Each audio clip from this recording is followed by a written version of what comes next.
Hi everyone, in front of me I've got Samsung Galaxy M13 and let me share with you how to virus scan your device. So first of all, let's enter the settings, and here we have to scroll down to find battery and device care.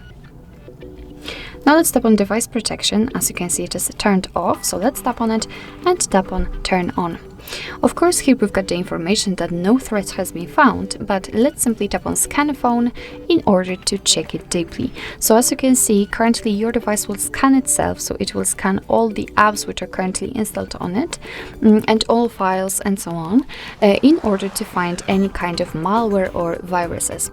If it will find any, then it will list it and you will be able to remove them. As you can see, the scanning may take a while, so just be patient and wait until it will be done.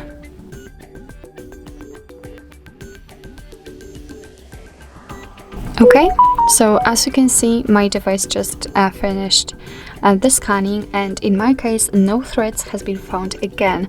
But as I said before, if in your case it will find any kind of viruses or any kind of problems, then it will list it right here and you will be able to get rid of them. So actually this is it. This is how to virus scan your Samsung Galaxy M13. Thank you so much for watching. I hope that this video was helpful, and if it was, please hit the subscribe button and leave the thumbs up.